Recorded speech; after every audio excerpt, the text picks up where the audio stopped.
Tampa Bay, 970 WFLA, talking fishing. Going to be here until 8 o'clock. Unfortunately, only till 8 o'clock. Wish we could talk longer, but we'll get it all in here magically, somehow, some way.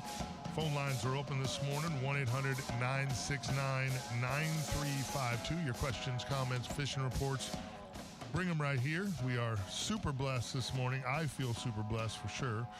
Some of you may not know the legendary status to which our guest carries, but in my opinion, there's just a handful of legendary greats on the west coast of Florida, and sometimes we're lucky, and some of those gentlemen call, like a Captain Scott Moore, and today we're lucky. One of those gentlemen is sitting in with us, someone who I've always respected, who I've always looked up to since before I became a guide here on the west coast of Florida. He is Captain Van Hubbard. Hubbs, good to see you, buddy. Good morning. This whole gentlemen. Hubbard Good thing, morning. I'm feeling double-teamed here is what's going on. I'm feeling a little... That's the goal. This whole cousin family thing going on over here feels a little intimidating. We did a show one time when you were gone with Mark, me, and Dylan. Triple Hubs. Yeah. That's Triple dangerous. Captain Hubs. Yeah, very dangerous. Yeah, my dad was like, "Oh, I think I'll go tomorrow," and I was like, "I don't know. I don't know if that's a good idea. I don't know if Mike will come in the room." That's a lot of Hubbard for one Saturday morning. Yes, sir. Good to see you, brother. Good to have you in here. Great to be here. Thank you so much. Yeah, your calls have been a big bonus to us. I love getting reports from down there at Boca Grande. It was pretty funny. Several years back, somebody asked me, and for a long time during the TV show, it was part of what we did. I always did a captain interview, and I always asked him if you could only fish one place for the rest of your life, where would it be and why? And somebody turned the table on me somewhere and said, okay, Captain, where would you fish? Where's your favorite place to fish on the planet?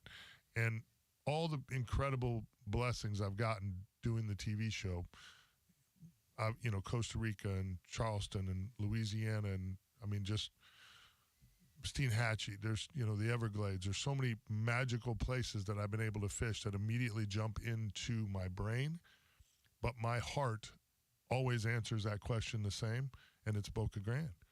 Can't beat it. Dude, it's the lighthouse in Boca Grande Pass.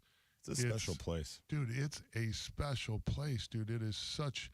Every time I go by there, I put in at Placida a lot to run down to South Seas. South Seas has been that resort's been a phenomenal part of Real Animals and friendships I have down there with, the Fishers and Lessinger and the Charles Martz that works there and Verdell Eckberg and, Bob Walter. It goes on and on. I've been partners with them for years. I never drive past that pass in conversation.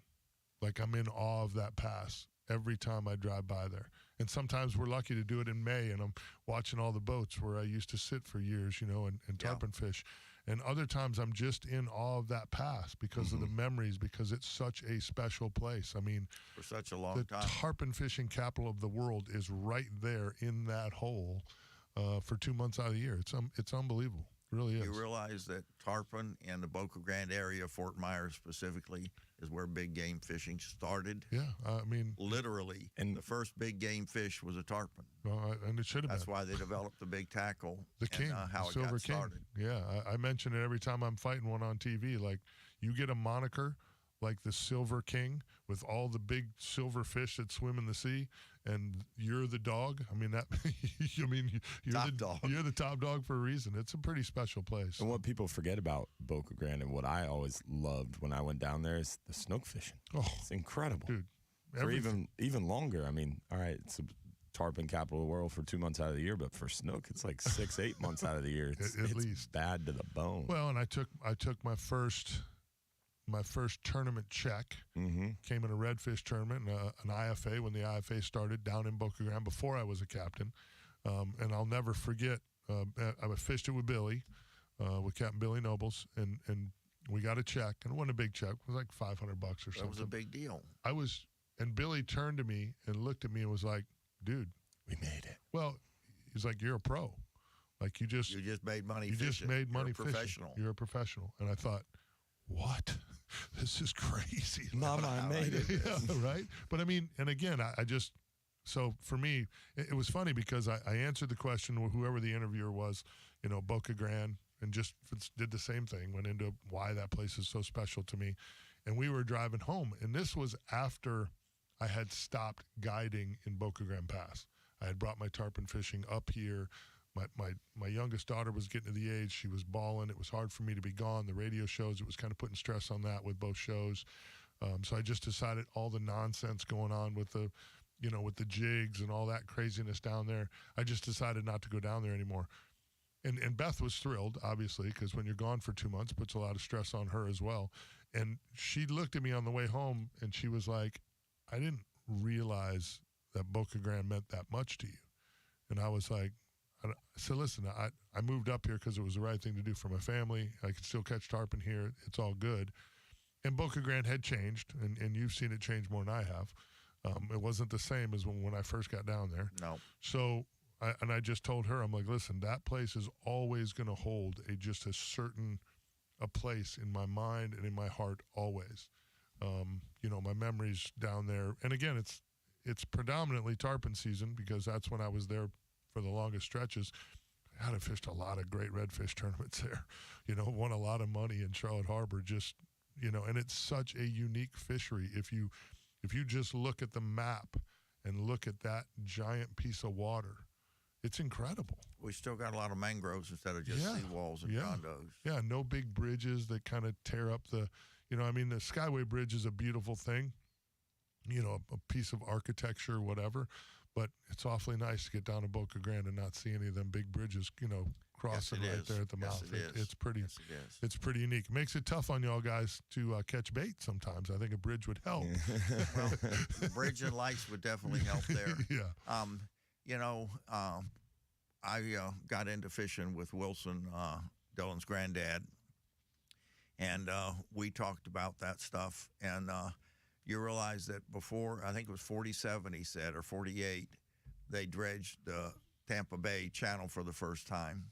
And he said prior to that, those fish used to get in the hole there at the northwest side of Egmont, just like Boca Grande. Oh, really? And okay. But the Army Corps doing what they do it the cheapest way possible, where they dumped everything in the hole. So they filled up the hole. Oh. So it took 20 or 30 or 40 years for it to start digging itself back out to the natural live bottom.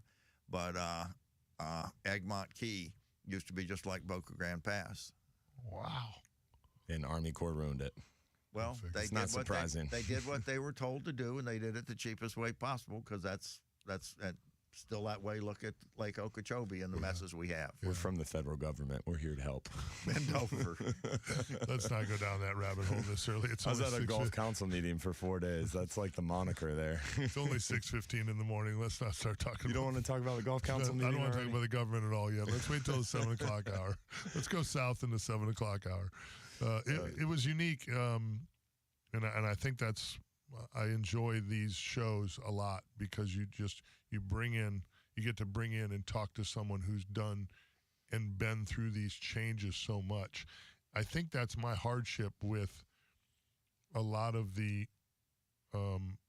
what's the right word? The management of our fishery, because how much change I've seen in 23 years of guiding here. Mm-hmm. And then when you get to sit across the table from somebody like Van, how long have you been guiding? Started at Wilson's in 76. I got my license.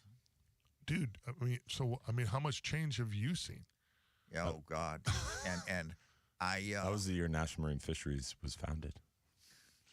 And I fished out of O'Neill's for several Dylan years wasn't before born that. And I got to work with Grant and Howard O'Neill back at O'Neill's back in the day when there was a fleet of Thunderbirds with big through-hole bait wells, and they fished the Skyway and caught snook and redfish like you couldn't believe. They fished kingfish off Blind Pass Drop and caught fish like you couldn't believe. We had a lot of Spanish sardines around then, and the old-timers were good to me. Grant and Howard would say, well, you can use our boat today, and I didn't have a cast net, so I'd borrow a cast net from Herbie, and they'd catch their bait, and then they'd lend me their cast net, and you would cast net and sardines, big, beautiful baits, and just, it was phenomenal. That's cool. And again, to me, that's just, that's the screwed up part about the management is that there's so much knowledge in that time on the water that you can't, when the state reopens, snook, redfish, and trout in the Tampa Bay area, but leaves it closed in Boca Grande, and I'm standing here scratching my head going, dude, what are we, what are you not, you're not hearing us? Are Politics, brother. Bro, it's bad, dude. It's like the fishery, just in the 23 years I've been doing it, has changed so much. The population has grown Pressure, so much. definitely, definitely. The water quality has gone way south. South. The first, 15 years of my career, I think we saw red tide one time.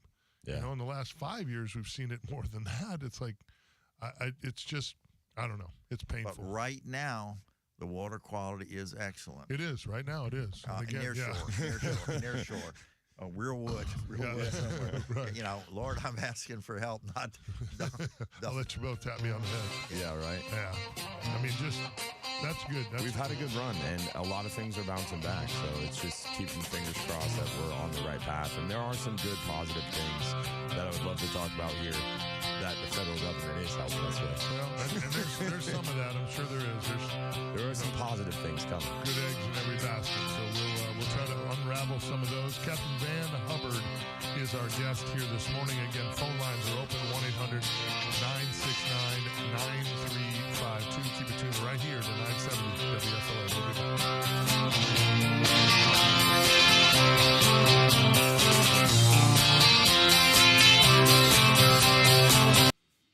I don't get to hang with some of my legendary friends all that often, so. Well, you ought to do something about that. I don't know if it would work for you or not, and I know that it's a busy time of year, but late April, early May, it'd be really neat to get some kids and do a traditional Boca Grande Pass fishing show. A traditional show. It really works. Live bait traditional fishing with the inboard boats and stuff. Oh, to go old school. That would be cool. It would be. And you take the kids, let the kids do the fishing. It's a good idea. So you want me to get on a boat with a really good captain and let someone else catch the fish other than me? Have you not watched the show? That's not the way it works, man. You have kids. I know. How can you I'm kidding. How can you be a bigger hero than have a kid catch a fish? I'm kidding, bro. I'm just kidding. And buddy, some of those kids down there are awesome. Oh, there's no doubt. Awesome. There's no doubt. I need my real animal. Would be a good one to work with that too. I don't. Salt Strong. I don't think they care for Cap Mike all that much. I mean, I don't do a lot with them. Dylan and them are tight. Yeah. He's tight with them. I'm not anti-Salt Strong. I just. They just are so hyper focused. I have to reach out to them and beg them to do stuff. There has been significant changes there. Okay, the brothers are research and development now. They've got a new CEO. Yeah. And Carol's been promoted to president. And just for your information, Carol's mother is my girlfriend. Oh, okay. So that's how I've gotten involved and know about it. Okay? I got you.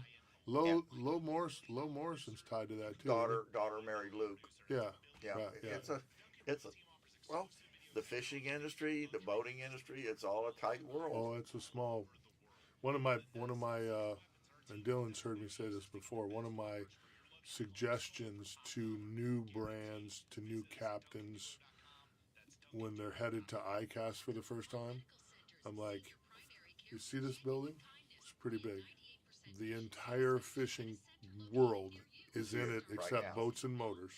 Everyone else is here for 1 week in Orlando in one room. Well, that means the industry's pretty small. Roof. Well, it's three rooms under one roof. Yeah, but it's still. I got you. It's a pretty small room when you consider it's fishing from around the world. Is the entire world fishing. Yeah. Yes. I'm like, so. This is everybody that counts. Don't roll into this room thinking you're somebody and start pissing people off, because whoever you piss off is going to be working for that company next year. That's the way it works. So don't Yeah, Mind your these P's and people Q's. bounce around, Oh, but big time. everybody knows, and they learn real quick who they can trust and who they can depend on. No doubt. We were at. I enjoyed talking with y'all at the show last year. Yeah, by the way. I did. I enjoyed that too. We were having we were set up to have a big meeting with Quantum at the time, and John Kushnerek, who was the head of marketing. They were bringing, the word was they were bringing Billy and I back into Quantum, and finally going to pay us, and they were doing a big push and blah blah blah blah blah. So Billy and I got to the meeting kind of early. John and we all sat down, and we were waiting on a couple other people to come into the cubicle there. And John asked me about some people at Yamaha, and I'm like, yeah, I know them guys pretty well. He said, well, I just want you to know that I had some of those guys, and I can tell you exactly who, but in front of me. And I asked them about you, and they said, if you don't sign them, somebody else is gonna, because they're moving. And he said, so just so you know, you've got some really big friends at Yamaha. I was like, oh, that's good to know.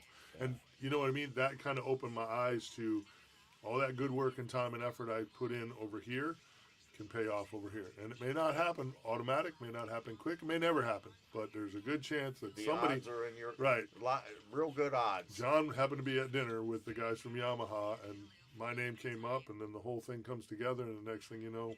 Big time. He's like, yeah. Charlie Reynolds' dad was one of the O'Neill's crew. Charlie Reynolds is one of the reasons that I'm His still... dad was one of the O'Neill's crew. Welcome back, 623 here, the iHeartMedia Empire. We're going to get a quick weather update here, and then did you move on from the weather? No, I don't. I'm ready when you are, man. Let's do some weather. I'm sorry. I got talking to the great Van Hubbard. Rock and roll. Captain Van Hubbard's in here. I got all off track. I got you. Well, did you know it's a full moon? It is. I did know. It's awful bright outside. The outgoing tide's going to be magical. There it is. I got you, buddy. All right. I just want to make sure we got that out of the way. So full moon outgoing. And then also we are on the front side of a pretty hefty little cold front that's making its way down here Tuesday night into Wednesday. So back end of the weekend, backside of the backside of the full moon, front side of that cold front should be real nice fishing. Looks like Monday, Tuesday are going to be your best bets.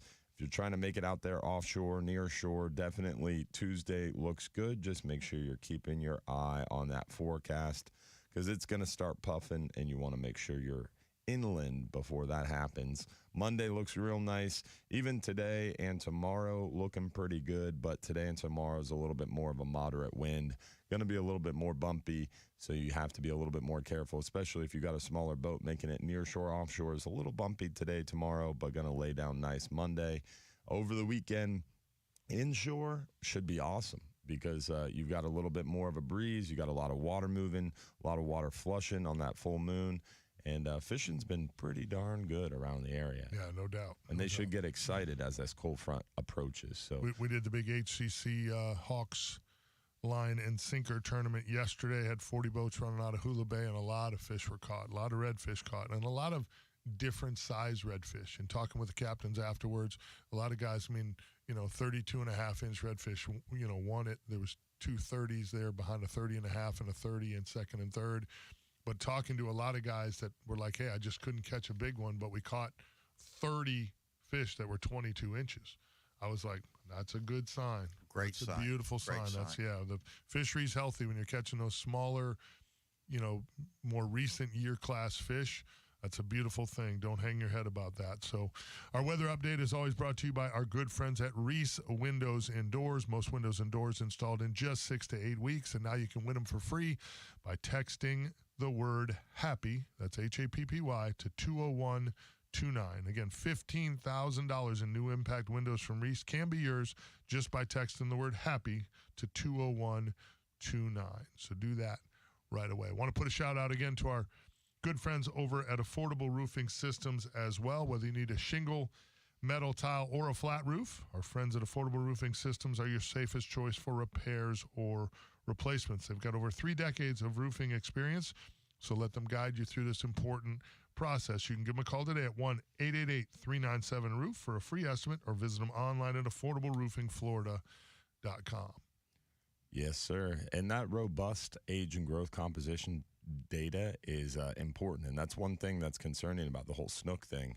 The most recent FWC commission meeting where they talked about snook regulations and proposed snook regulations in the 9 different management zones, one of the discussions was Tampa Bay making it catch and release only for, I think it was like a year they were proposing it. And that was because the one study, I believe it's age 1 through 4, it's like subadult snook population in Tampa Bay was the lowest it's been on record since that 2010 cold snap. So the age and growth composition tables has this huge hole in it of basically a missing year class of fish. So that was a big concern about as that fish, that year class ages into the fishery, gets bigger, gets big enough to be able to be caught, keeper size. Basically have a huge hole in the biomass. So that was one of the big concerns. And the snook management approach is so conservative. I mean, it is really crazy. They manage to a really high spawning potential ratio, or SPR. 40%, isn't it? Yeah, 40%. And right now in the Gulf, along the Gulf Coast, the last stock assessment was 2019. The final year was, and it was a 52% SPR, or spawning potential ratio, along the Gulf Coast. So it's 12% above the target, which is extremely high and looks like it's super successful. But the way FWC is taking this new approach to snook management and making it so granular by approaching it and breaking it down to 9 different areas, they can really take a microscopic approach and be even more reactive to these little events, so like a water quality issue or different things that come up in the ecosystem. So it's pretty interesting, and it'll be interesting to see how that shakes out. Yeah. Because it essentially was because of people there at the meeting. There was 2 people that showed up and say, hey, snook are healthy, don't close it, and they didn't close it. Yeah. So it's amazing, and people argue all the time, oh, they don't listen to us, they don't hear us. They showed up. Yeah. They were in the room. They listened. People that show up get heard. That's the way it works. Most people don't If you show say up. the same, if you have the same message, it sure helps. If you have 10 people saying the same thing in a different way, it confuses them, and they go back to reading their notes. No doubt about it. We're up against the break here, so we're going to get you guys caught up on the world of news. We've got our great friend, Captain Van Hubbard from down in Boca Grande, joining us here this morning. Questions, comments, fish reports, bring them right here. We'll be back, 970 WFLA.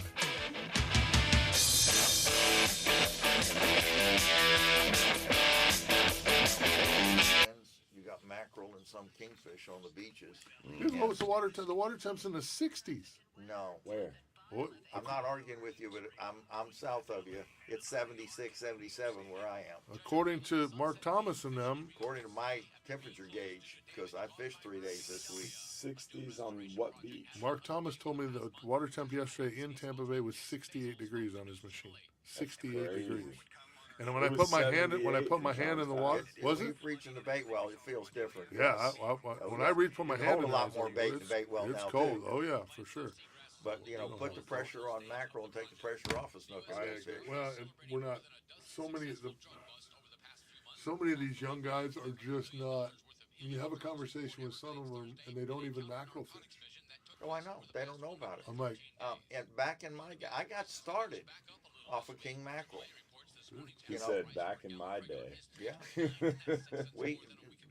King mackerel was huge spring and fall. It was the biggest industry fishing on this coast. Sure. And I mean all the way from Gulf Shores all the way back around. Well, they're magical, bro. I mean, they put up such a great everybody fight. That had a boat was out there. Incredible. There'd be thousands of boats out there fishing, catching the heck out of them. Yeah. I mean, it's a great game fish. I remember we were doing Marquette's big Outback tournament out of Billy Stone Crab over there, and the mackerel bite and kingfish bite at the parking lot was so good that 15 or 20 of us were like, bro, the inshore bite's going to suck. We need to just run out there. You want to just go catch fish? Fun, yeah. And they were like, yeah. So and I looked at a couple of the guys. I'm like, you're not going mackerel and kingfishing? Oh, I don't even have kingfish rods. I'm like, you're a professional guide and you can't go catch kingfish? It doesn't get the press. It just makes no sense. But that's part of the problem with snook, is it's such a popular game fish for us here. It gets so much heat and pressure, and the minute somebody catches a keeper, they kill it. Keeper what? Snook. Oh, yeah. It's part of the problem. I'm like, dude. And we're targeting the breed stock, Yeah, the females. yeah. That doesn't make any sense to me. I can't. We've got we got a bunch of little fish. Yeah, piles of males running around, no doubt. I'm going snook fishing Tuesday night in the storm. The Matt Snooker invited me to go fishing, There you go. so we're gonna go play. That's going to be a good trip. He's an animal. Yep, he's a character. My call screen is out for some reason. Yeah, it's he's an Man, animal. we got a lot of legendary old school salty dogs in here. Mike Watts, Michael Hubbard, Chris Myers. Chris Myers checking the house. I don't know where it went. I didn't touch it. He broke it. I seen it. That's all right.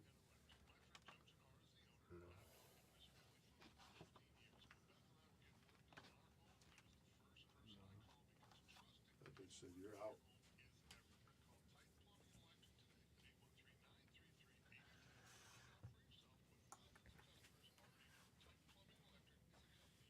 We're not used to having 3 guests in here. Everybody's saying my mic is blocking Van's face, but there's not much I can do about trying to get it in the right spot. Now you can see his face pretty good. Okay, I'll try to move around it a little bit. Oh, now that you moved it over there. Oh, it just came up over there. And then, yeah, because they're connected, so that's how I know it's just got a a haircut monitor, for because the that one's radio still show. on. If it was something wrong, What? I got a They both haircut be for the off. radio The show. system, yeah, it popped up on Got that a one. face Whatever for you did, it radio. came up over there. I was like, wow, it's over there. That's what I've been saying for a long time. that might work out. I could just until the end of the show, come back and try to. Just whatever you do, don't adjust the cameras. Absolutely. So, yeah, it works the same. Okay, I got you. It's just Yep. on that screen. It's on. Is it and still on this? Yep, Yep. yep. I got you. Okay, thanks, Buster. Thanks, You Steve. the man. The legendary Derek DuBose. Fix it all. I got Van Hubbard bait chum at West Marine before. A lot of people have been using that. Yeah, chum. a lot of people. It works, Oh yeah. thanks to Bobby and Dawn. Bobby and Don Aylesworth, right? Yeah, That's another classic name, Bobby Aylesworth. yeah. I fished for his dad and his uncle. Sonny Aylesworth was one that taught me a lot. Was a good friend too. Classic name. Classic. If I was in industry town name. on Friday afternoon, I went up there because he, even after he retired, he'd come hang out Friday afternoon. So I'd go by the fish house just to sit and visit with him. You know who I met at the golf council meeting, who I've always heard of but never actually met, was Karen Bell. She's sharp too. Yeah, she's a smart lady. Is she? Yeah. Oh, And who is she? Bell. AP Bell and Cortez. and Star Fisheries, the Oh restaurant. yeah. That's where she's real smart. Pretty impressive. Pam Anderson's still in the game or what? No, I haven't seen They her. all We dropped ate at out. Captain Anderson's. We were in Yeah. Panama City Beach. I went to Anderson's Marina. It's pretty interesting there. So you run a charter out of Anderson's Marina. You come back. You don't touch those fish, boy. All your fish have to go to the marina. And there's a fish house at the marina that fillets all your customers' fish and charges your customers. So you pay rent at the marina. You back your boat in. The fish house takes your fish and fillets it. Processes. I like that. Isn't that interesting? But that takes a load off. Wow, that Yeah. is interesting. Yeah, some guys don't like it. Like the one captain that I was talking to doesn't like it. He left that marina because that's another couple bucks he can make at the end of the day. It's filleting fish, you know. He Sometimes, charges- sometimes. I don't charge my people to clean the fish though. No. Yeah, I don't some either. charters don't. Some charters do. You know. It was interesting. Welcome back. Putting a big shout out to one of our new partners here, Relentless Perpetual Edge Knives, the world's first self-sharpening knife that sharpens as it cuts. Ultra-hard carbide, never rust titanium blade, and true grit glass reinforced ABS handle on a knife that is perfectly balanced. Comes in 5 great models to choose from. Takes the work out of filleting a pile of fish.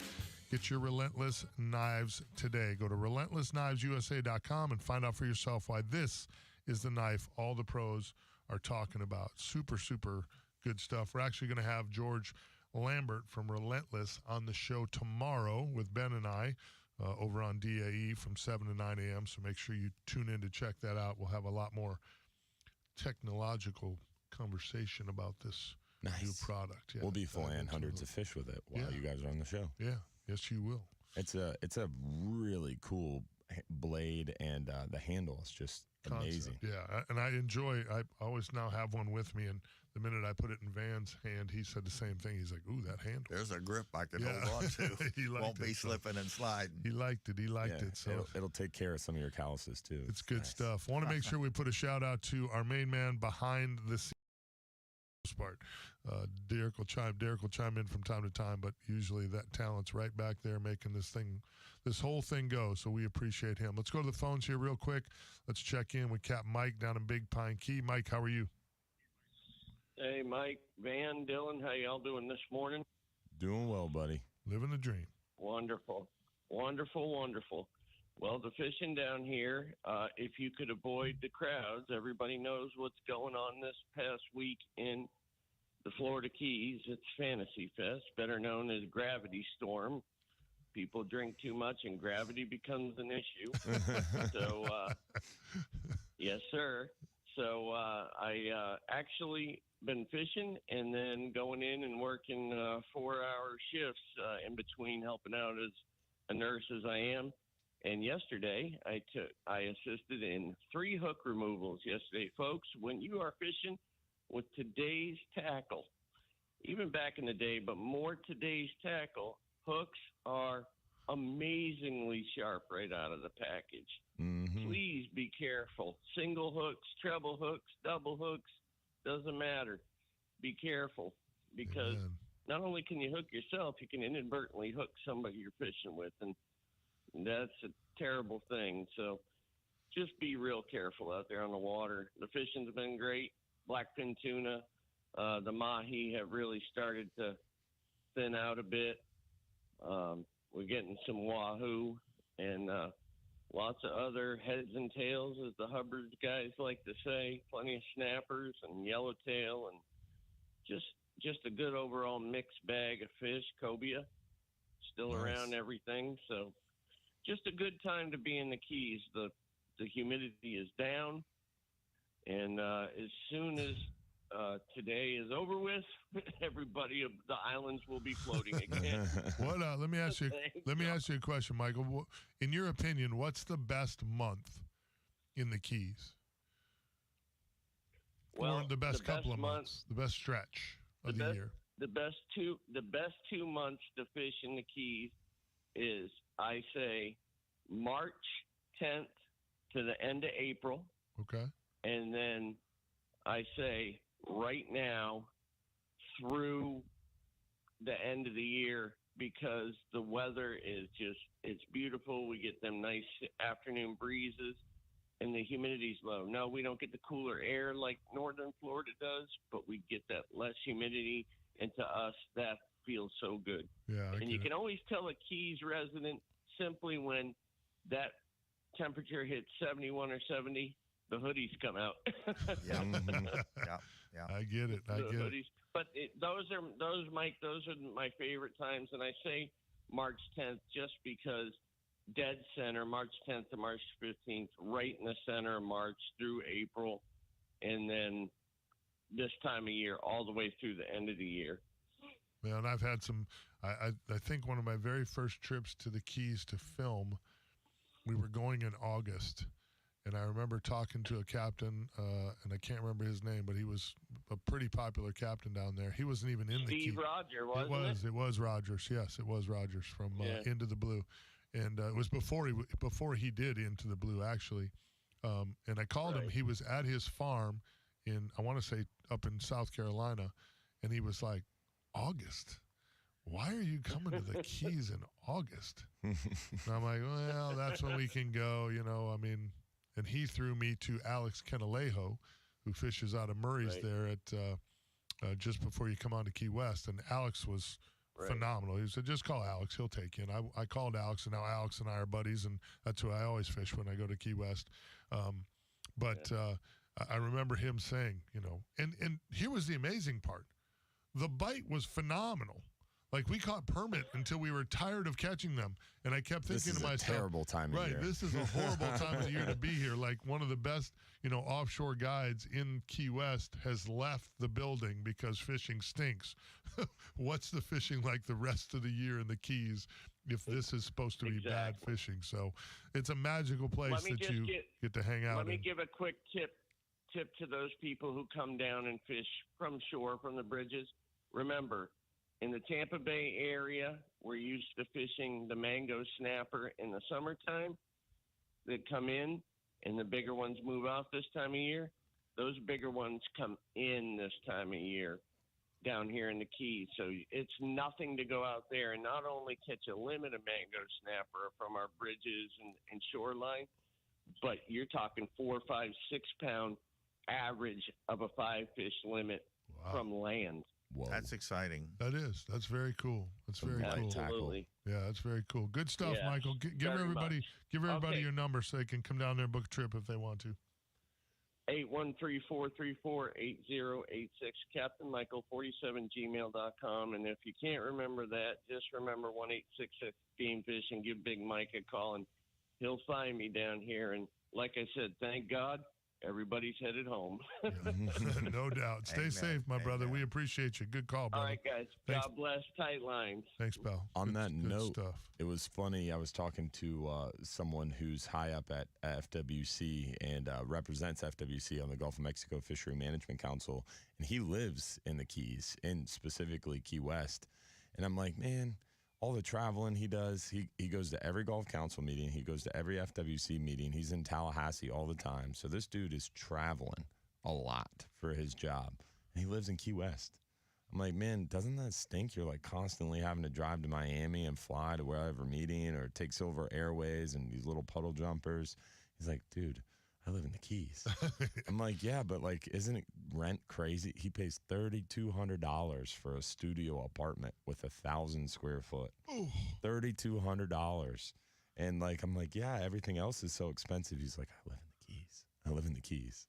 So it's pretty interesting. It is interesting. You're putting up with a lot of different things, but you're getting to go out on the boat when you're not at work and go fishing in the Keys. The last time I was down there filming, as I was driving onto the Keys, I immediately get overrun with this feeling of, you're an idiot. Yeah. You're this close to the Keys, and I'm down there like every other year instead of 10 times a year. Mm-hmm. It's such a magical place. I mean, the Keys are magical. And the times I've been there, I remember them so well. The redfish tournaments out of Key Largo where we had to run to Flamingo to catch redfish. I mean, some of the coolest, most beautiful country you'll ever fish. I mean, I was young and new to the game, so I learned so much on that voyage and running those little cuts with there's a little wood post up with a little arrow on one side telling you, don't be on the wrong side. And God forbid there's a boat coming the other way because somebody's in trouble. Just incredible memories. I mean, some of the tarpon fishing we've done down there on those beautiful bridges and the permit we've caught, both inshore and offshore, and the sailfish and the big yellowtails. It speaks to how great our state is. I was driving from Panama City Beach back home from that Gulf Council meeting on the highways, and you're driving through places like Crystal River, Homosassa, Ozello, all these beautiful places. And then you go south of us, you've got the Everglades, you've got the Keys, you've got southeast Florida, Miami. You go 5 miles and you're in 1,500 foot. It's crazy. It crazy. There's just so many cools. And you have the St. Mark's River. You have those Goliath grouper get right up in the river. I mean, just the Cubera snapper on the coast. You have so many different cool fisheries around the state. It really is. Some of the stuff that goes on the East Coast, some of the deep water, big snook fishing. You're 2 or 3 hours away from a totally different ecosystem. Yeah. It's wild. Yeah, it is. See what you did for us, Van? I'm the old timer now, but I remember when I was at John Johns Pass. The old timers telling me they actually used to have red snapper in Johns Pass. Oh, wow. Yeah, before they killed the fishery. Before they killed the water quality. Thanks, Grandpa. Grandpa didn't kill the fishery. He didn't develop it. Right.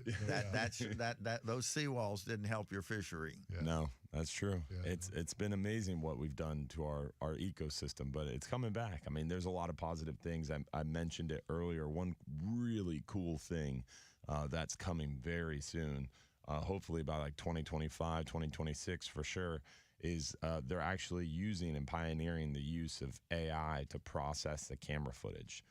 So what a lot of people don't realize is there's a ton of cool camera technology that's already heavily utilized by FWRI, the Florida Wildlife Research Institute, which is the research branch of FWC. They have a huge camera array in the Gulf, like bigger than anyone else. Then there's the Pascagoula lab out of Mississippi, and there's the Mobile Bay lab. There's a bunch of different camera arrays in the eastern Gulf of Mexico.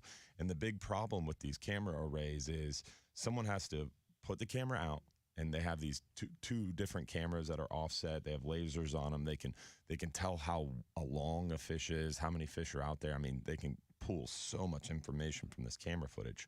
But some scientist, some PhD person has to sit there and process the footage frame by frame. Yeah. It can take 9 to 12 months to process some footage, and they're only processing a very small amount of the footage because there's so many. If a camera gets dropped and they do a big research trip for 6 months, there's just so much footage, they can only process a small amount of it, and it takes them forever.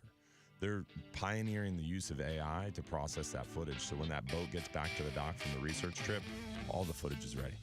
Well, we'd have more money. More up-to-the-date science for less money. We'd have more money if we, but right now we're spending $100 billion. We're sending that to Israel. And right now, Whole different show. Did I say that? Whole different show. That was my inside voice. Inside voice. And right now, if you want a lifetime fishing license, they're half price. That's true. Good point. Unfortunately, that's the money to run Fish and Wildlife. Yeah, that's the bad part about that. Lots of good stuff to talk about. Got a positive show flowing here this morning. If you'd like to join us, 1-800-969-9352. 'Cause Yes, this thing could turn and go south at any minute. We'll be back, 970 WFLA.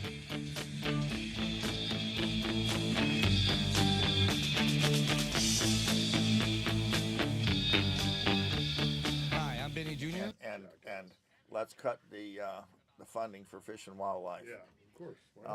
Restroom was Go out this way, and right and left. take a right, and you'll run right into it. Okay. Right. Right. You come back kind of right, Oh, left, damn. left. Yeah. Yeah, it's Yeah, a they heavy don't want- door. yeah. You gotta want it. You gotta want it. Exactly. I gotta get some plugs in here on the other side. I feel like we're right on time. You did affordable. The only one we're missing is Ace. We're missing OCC. Oh, an OCC, yeah. Oh, and Power Bucks. The Power Pucks usually gets one at the end.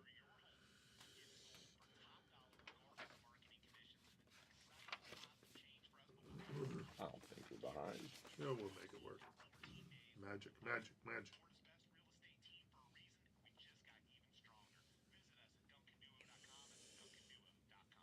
I got invited at this golf council meeting. Potentially, they're waiting to finalize it, but I might be getting the opportunity to do my first hill walk.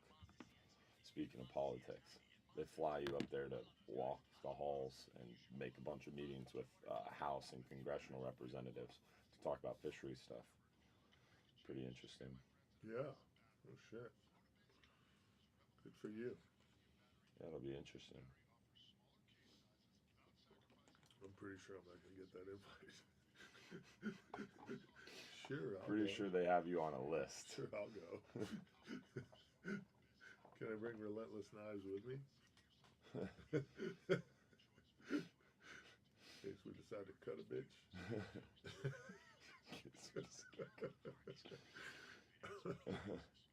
We don't want them to suffer.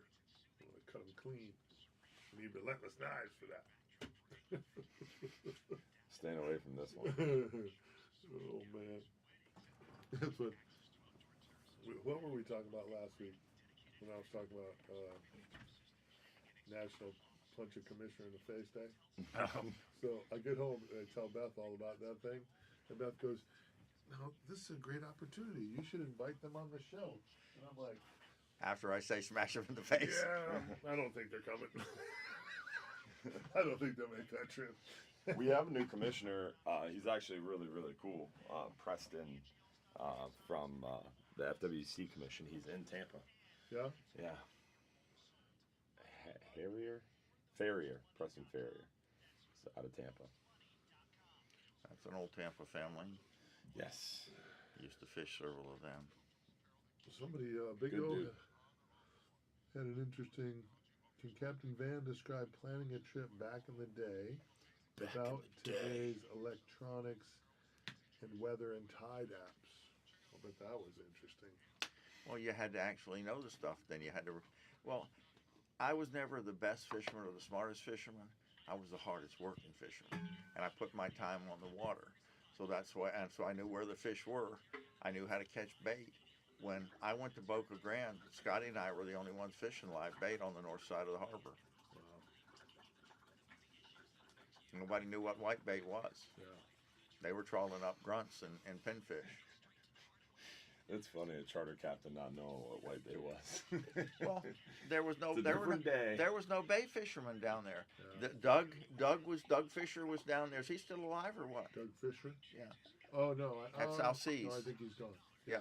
Ozzy and Nick's dad. Yeah, Yeah, he was running things down there. Yeah. And that if you wanted a backcountry guide, you had to go down there. Yeah. Hell of an angler. Yeah. Marina. Now your captains, Mike Anderson and Dylan Hubbard. You know, for over 20 years now, Ace Heating and Cooling has been a name you can trust in the heating and air conditioning business in Hillsborough County. Chris Myers and his guys service all brands and do residential and commercial repairs, maintenance, and full replacements. They send out technicians, not salespeople, because they're trying to build long-lasting customer relationships that hold up over time. Give them a call today at 813-657-8818 or look them up online at brandonac.net. You can find out for yourself why Ace Heating and Cooling is the easy choice for the Real Animals fishing team. Great guy there, Fishy Cat. Loves to be on the water. We had a great time when we had him here in studio. Want to put another shout out to our good friends at OCC Roadhouse Restaurant and Museum. If you are looking to watch some football this weekend, at a great location with over 25,000 square feet of restaurant, bar, and event space. Great food. They got theme nights every night of the week, cornhole tournaments, ladies' night, truck shows, concerts, 72 TVs. And again, featuring the Sunday NFL ticket, all games all weekend long. Stop in during the week or anytime over the weekend and enjoy an ice-cold Real Animals Coppertail Catch Lager and get a raffle ticket to win a Bull Bay rod. The drawing for the rod will be every Sunday between 3 and 4 o'clock. You must be present to win, but it is worth the trip over to OCC Roadhouse Restaurant and Museum. Truck night. Cool place. Truck Pretty night. legit. Truck night. Yeah. I Don't like- miss truck I night. like Wednesday trucks. night. I like trucks. If you like trucks, don't go Wednesday night. I like trucks. Because it'll cost you money. Yeah. These guys both like trucks. I like big trucks. trucks. We like trucks. We like trucks. Big trucks. Trucks and guns and fishing. Yep. Oh. Manly Yeah. stuff. Whiskey. Whiskey, yeah. Venison sausage. Venison, yeah. The basics. Yeah, just the stuff you can't live We're without. simple men. Stuff you can't live without. Amen. Good stuff. Good So stuff. interesting on the, and we've got about 4 minutes here before the break. But Big O, one of our guys who checks in all the time on the live feed here, wanting Captain Van to talk a little bit. I mean, you were guiding before all, I'm on my way to the ramp in the morning. I'm sitting at a stoplight. I'm pulling up my tides. I'm pulling up my wind. I'm getting all this information at my fingertips. You had to do all that before. I mean, you didn't even have a cell phone to call your boys while you were on the water to see if they had a better bite going on than we did. You had a VHF. Yeah, right? That was it, buddy. That's crazy. Today's captains are like, what's that? Yeah. Yeah. Do they even install VHFs on your 26 contender? I always get one, and I don't normally put it in because I don't spend enough time out of cell That's phone crazy. range. Yeah, Yeah. I just don't. Everything I do is in cell phone range normally in my boat. So, Yeah. No, it makes sense. In the big boat with the 32 we got coming, it'll have a VHF in it, obviously, because we're out there in the big world. But well, I'm going to give you a good laugh. The bottom machine in the early days was a through-hole bait well, and you shut the engine off, and you drifted, and you stuck your ear down there, and you listened for the bottom frying and cracking and popping. Whoa! And that's a fact. Okay. wow. That was your shrimp. That was your live bottom machine. We used to talk about that when we had on the shows with Mike Mahoney, because his dad Bob would do. They were running offshore just on compass and an amount of time. Time and distance. And you better pay attention to the compass. Yeah, they were literally, that's how they fished. They ran a certain Soap heading on a rope. so long, and then you were in an area that had the right bottom. Crazy. That's intense, bro. And you wonder why the fisheries are taking such a beating. And I talk about Mother Nature being resilient. It's amazing that we have fish to catch with all the technology. And it's amazing that in the Eastern Gulf back then, when there was sextants and not even pre-compass, I'm talking like they're navigating by the stars in the 20s. They had sloops that they literally had to sink down to transport all these red snapper back. It was really interesting. You talked earlier about kind of hearing where fisheries have gone. One of the cool parts about fisheries science and management, talking to some of these really intelligent folks at these Gulf Council meetings, is talking to people from other regions to get that regional perspective, but then other people that have some of that historical background, like the head of the Science Center. We had this huge, long talk a couple meetings ago where he's unloading on me all the different data sets that are being input in the red snapper stock assessment model from back in the 1920s and 30s and 40s, where they're reading these old journals from these old fishing boat captains out of the panhandle of Florida who literally took sailboats that had holes in them, and they'd partially sink the vessel, and they'd catch so many fish that the vessel would sink down to the point where they weren't sure they were going to make it back. Just loaded down with red snapper. Dude. Yeah. In the old days of commercial fishing over here, and Wilson and others told me about this, because he was a little older than me even. God bless him. You couldn't sell anything but red snapper. Yeah. That's what You everybody couldn't sell wanted. grouper. Really?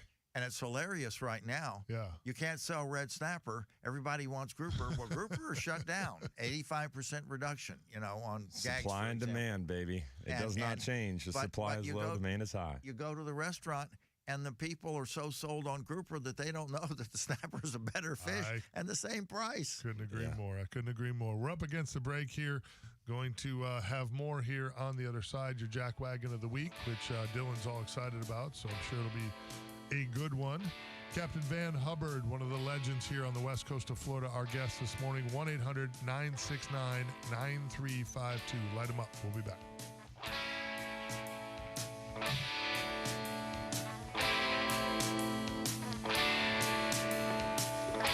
We're on the roll today.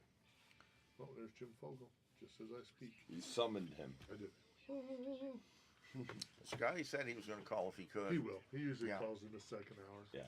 He gets up and has his coffee. And He wants to hear where we're going the mayor of Anna Maria. before he calls in and involves himself Again, in our shenanigans. there's a perfect example. Scotty and myself and a few others really worked at conserving, paying attention, conserving on anecdotal information and stuff.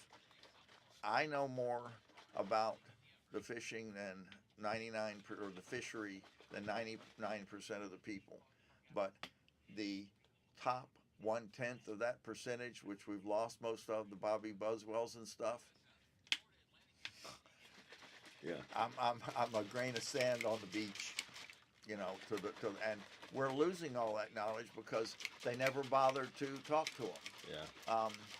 You understand the migrations of fish. There was 3 different crews back in the 70s and 80s that ran beach seines down there at Boca Grande along the beaches. And they could tell you exactly when those redfish schools came out and did their loops of the islands, in the fall, starting in September, October, They tell you exactly which moon phase and everything. You got to remember that prior to our fishing, the net fishermen sailed out and rowed out and poled around, or they had an inboard launch that they towed their boat out with the nets and stuff. They poled around or rowed around the fish. They didn't disturb the habitat. They caught fish, but they had cotton nets and stuff that they used to have to dry out and everything. I mean, just everything was just so different, and the knowledge that they had to have was off the charts. Yeah, there's no doubt. I agree. I put in enough time. Trying to charge your mic. It's dead. I was gonna say there's no blue light. That's great. And again, I got a big whiff of it with talking with Mahoney about Bob. When Bob would do all those trips out there, I'm like, what? Just Bobby Buswell was telling me that when they found those fish up at Tarpon Springs and started fishing up there, in 1 month of charters, he sold 40,000 pounds of grouper. With charters reeling them up. He motor fished. He said he wouldn't anchor because he could fish 3 different spots instead of 2. Just gotta keep these further away from it. okay. So he's bringing in 1,400 pounds of fish a day. And rarely got beyond 25 feet. Well, You were sight fishing him. That's crazy. His grandfather's dock down at John's Pass. Bobby's dad was Frank, was a charter boat guy at John's Pass. And did you know that Bill Miller learned a lot of his fishing mating for Bobby Buswell? I knew he was a Bobby Buswell guy. I knew that. Yeah. Bill's told me that before. That's interesting, isn't it? It's interesting. Yeah. You happen to know Billy Caldwell? Caldwell, No big deal. Caldwell Realty over in Gulfport. But Billy Caldwell was working with Ray Stansel, who was a hell of a fisherman. Yeah, They were I know fishing. the Stansel, man. They were fishing the Bay of Ronta time and distance in the 60s. And they were killing it. All those guys are just freaks on another level. Well, but they lived it. Yeah. It's like back then, like you think about other things too, like storms and all that. Like you didn't, like today's modern day fishing guide. I mean, offshore boats, we have satellite weather. It overlays over our radar. Buddy, We see a storm you in the better know your different. shit, or you better have a seaworthy boat. Yeah, Yeah. no doubt. I mean, we know when the storms are coming, where they're coming from, and how to avoid them. Right. Whereas, like Bro. back then, you didn't know. I have no idea. You left the dock, you weren't sure what was gonna happen. You guys remember Roy Lee? Roy explained to me that they can tell you exactly, back then, exactly when the front's going to come through and this, that, and the other. But because of one of those bad storms and it didn't get broadcast properly and we lost a bunch of commercial grouper boats, Yeah. he said now you have to do what tell them what the computer says so there's no liability. But Wilson hooked me up with him where when I wanted to know when the front was coming through for mullet fishing, I'd call, as soon as Roy went off the air, you could call and ask for the weather desk, and he would talk to you. He'd say, Van, it'll be here, Dixie. And I mean, within 15 minutes of when it would be here. That's crazy. I have said for years that the best fishermen that I know, for the most part, on the west coast of Florida, fishing the Redfish Tournament Trail, the guys who were the witches, that were just the best of the best, all had a commercial mullet fishing background. Yeah. They all spent time on a skiff in the dark, mullet fishing. Day and night. Day and night. When you can run, Jamie Goodwin, wonder why he's so good at reading the water? He can read the water at night while he's mullet fishing. Mm-hmm. That's insanity, bro. I used to catch the redfish for DNR for their tagging studies and stuff. And I had it down to a science. The last catch we had, we caught out by Shell Key on hard sand. And they wanted 300 fish. I screwed up. I only got 292 in one strike. In 3 feet of hard sand. Wow. That's how my dad was. My dad But he put in the mullet time. fished Well, he at put in night, the time, yeah. all the time. Yeah. And he would read the water when we were cruising around at night, and I was like, taught me a lot. Girl. And being good to him, helping him out back then, is why, because I asked him, I says, you've been so generous with me and everything. He says, well, back when I was a kid and fishing, you helped me. And I said, well, thank God some people remember. Yeah, right. Because a lot don't.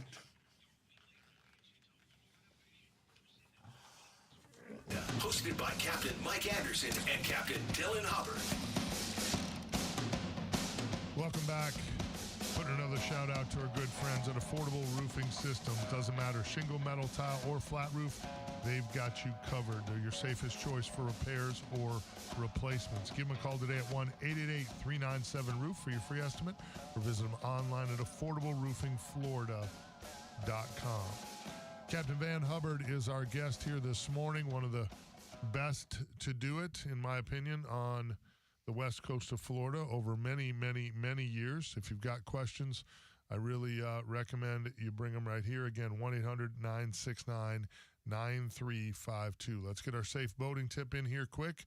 Our good friend from the Coast Guard Auxiliary, the legendary Captain Jim Fogel. Jimmy, how are you, brother?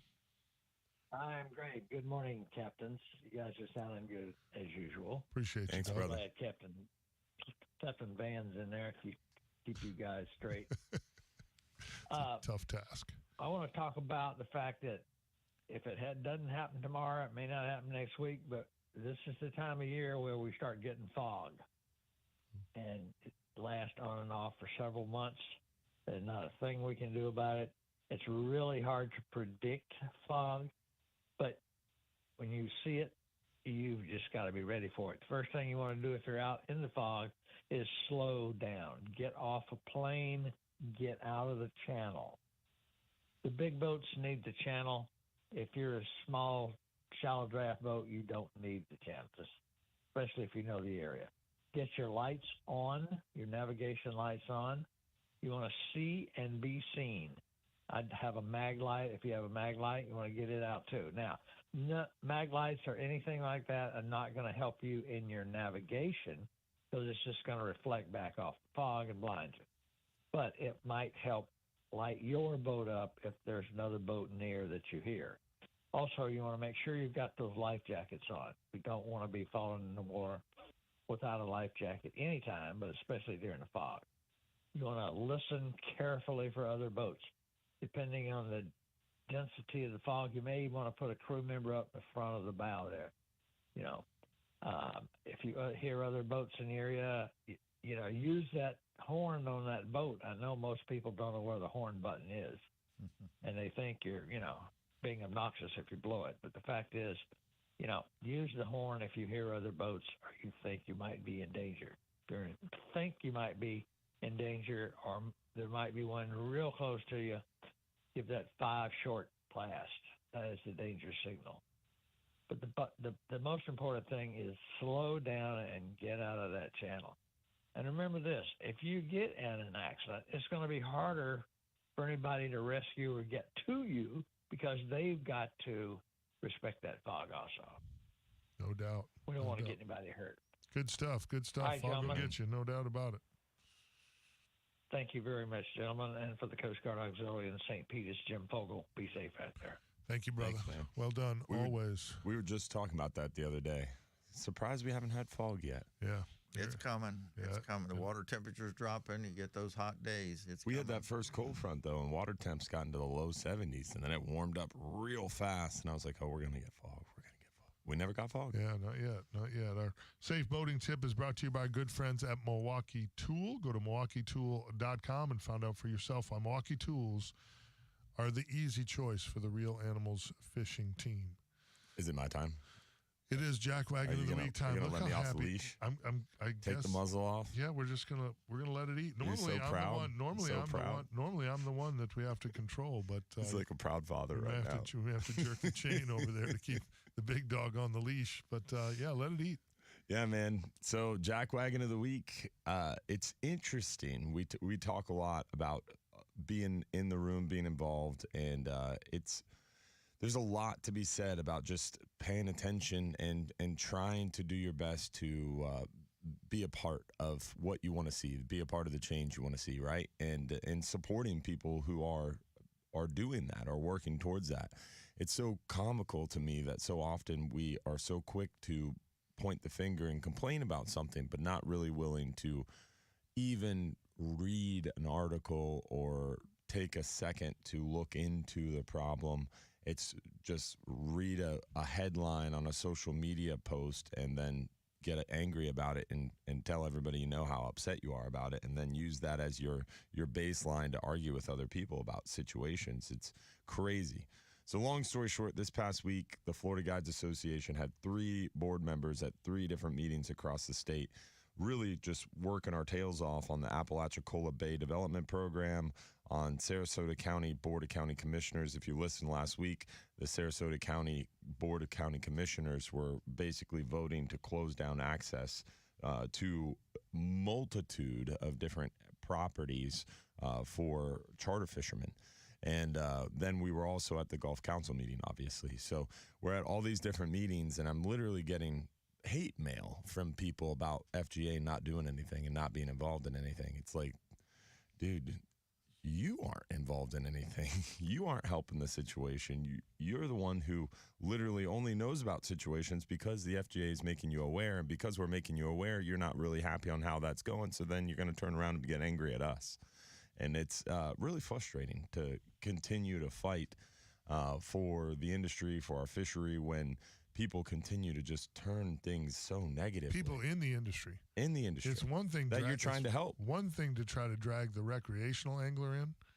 It's a whole nother ridiculous issue that we have to drag in the professionals. Mm-hmm. I was telling you guys. To protect their own livelihood. Yeah, to protect what you guys are doing. You just hit a nail on the head. Is at a recent recreational fisheries summit, the guy from ASA, the lobbyist arm of private recreational fishermen, were basically stated private recreational fishermen are like golfers. They want to go golfing and enjoy the game and hit the balls. They don't want to know how the course is maintained, and I found that to be angering. I was like, I want to know how the course is maintained. I want to know the ins and outs of it. But basically, that's the argument by some people is, hey, they just want to go fishing. Well, you want to go fishing, that's great, but you can't just go fishing without making sure that you're able to go fishing. Well, and I can sympathize and understand the thought process from the recreational guy. You're grinding all week. Whatever it is you do for a living, you're grinding. You're trying to feed your family. God knows in this economy that's not easy, and the economy goes up and down. So it's been issues for years. I get it. Gas prices, everything you got to think about.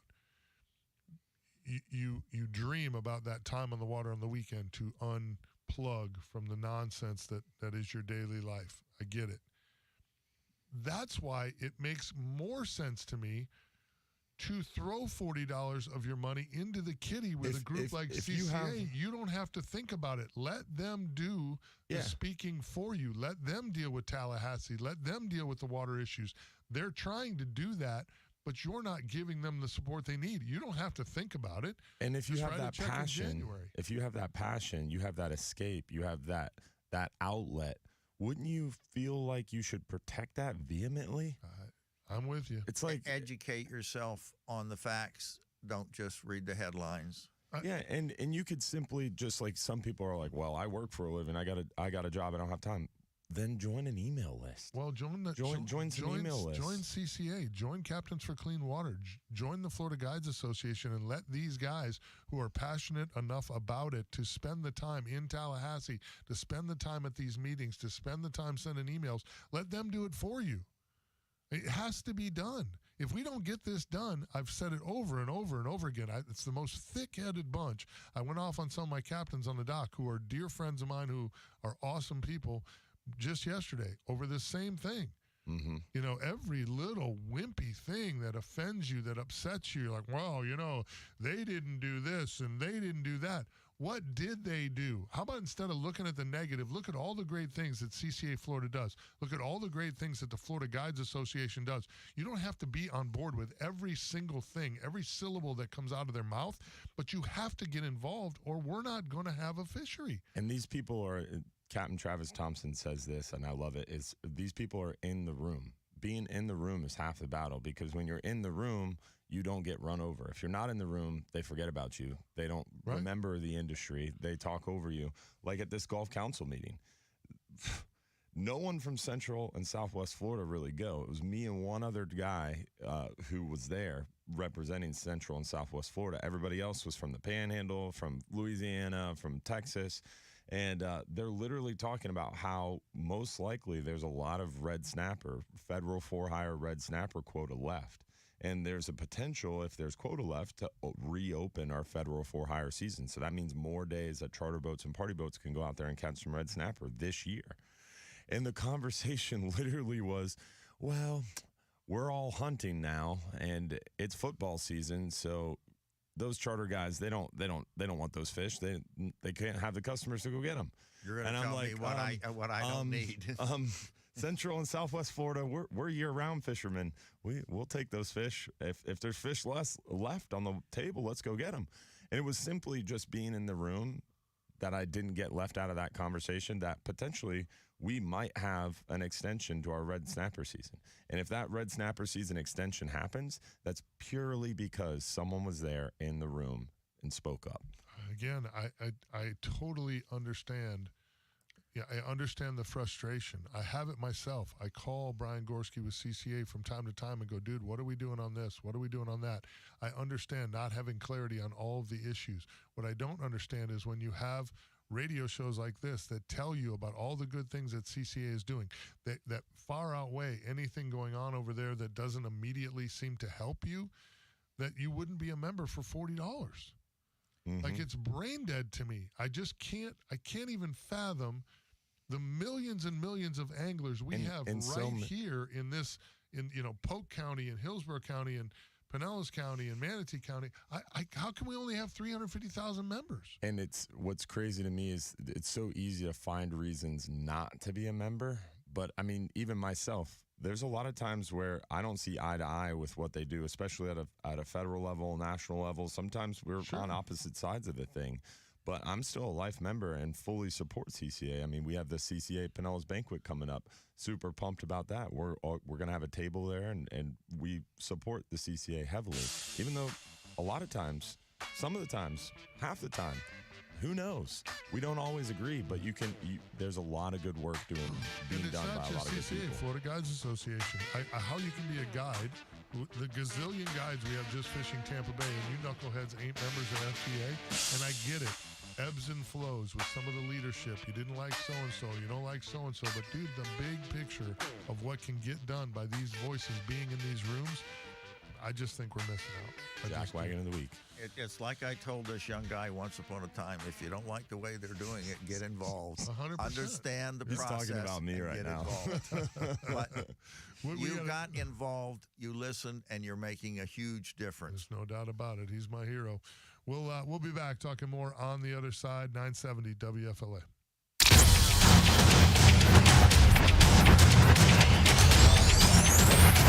I don't want to do anything about it. Neither get involved or shut up. I came unhinged on them boys yesterday. Get involved. Educate yourself. Educate yourself. That's get involved. Well, and again, I get it.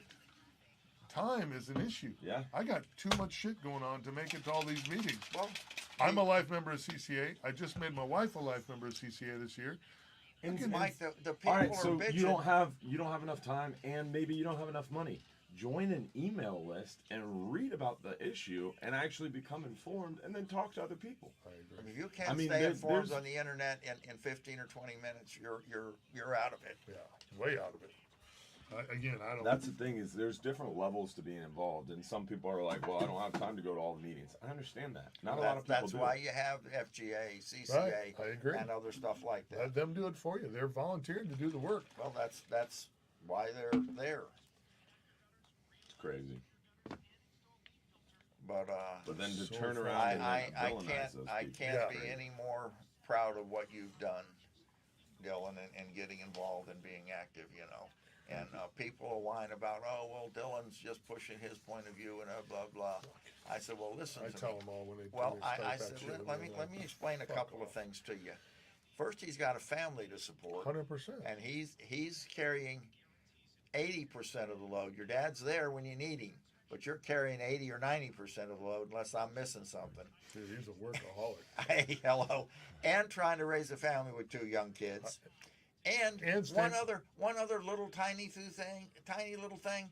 He's got 82 other families that he's supporting Bro. and responsible for keeping working and making a paycheck. And there ain't a man listening to this, watching this, that doesn't know how hard it is to They don't have a stay clue. happily married. And he's still marriage managing. marriage is a lot of work. Yeah. You know, so the sacrifice that she makes, putting up with all of you being gone and all that, that's huge, bro. It's huge.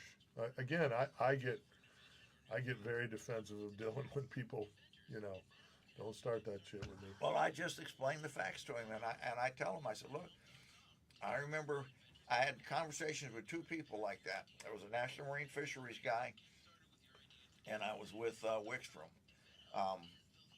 Blair, when at a nightcast show, and he was bitching about fisheries management and blah blah blah, with their tunnel vision.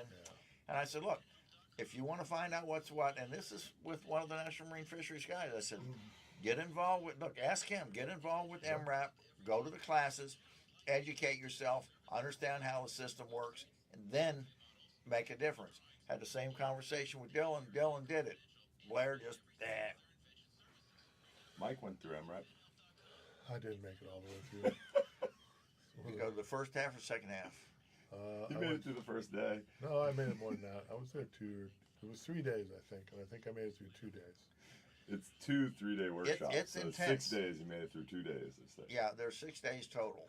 Was there? Yeah, spring and fall. Oh, okay. And it's You made it hard through to halfway. go in April. It's hard to go in March or April when the first Well, we one is. changed it now. It's a 1 5-day workshop. Okay. So we're doing our It's a first week. 1 It's a 5-day week. workshop. And that's a lot it's cheaper. at the trade winds. So it'll be nice. But it's a hell of an education. And it was hilarious. We get there the night before, and I sit down, and we're having dinner, and I look at the guy across the table from me. I said, Jim Zerbrick, did you grow up in St. Pete? He says, yeah. You lived across the street from me. You're the son of a bitch that got me into fishing. So wait, you and Jim knew each other that well? In high school. Really? We lived across the street from each other for 3 or 4 years. I didn't know that. Literally, right here in St. Pete. I was just hanging out with him and Patty all week. Yeah. Well, Good we people. keep in touch. They put a lot into this. Yeah, they do. They're at every meeting. Yep. State and federal. Yes. There was a lot of bad eggs in that room. I shouldn't be punished verbally for my behavior when some of the dingbats. I've told you a story. There were some freaking dumbasses. Oh, in that room. It's hard But to that's deal the with this point world sometimes. Of MREP is to bring different backgrounds together and different stakeholder groups. But there should be a limit to the amount of dickhead can be in one room. There should be a limit to Because we had genetic selection.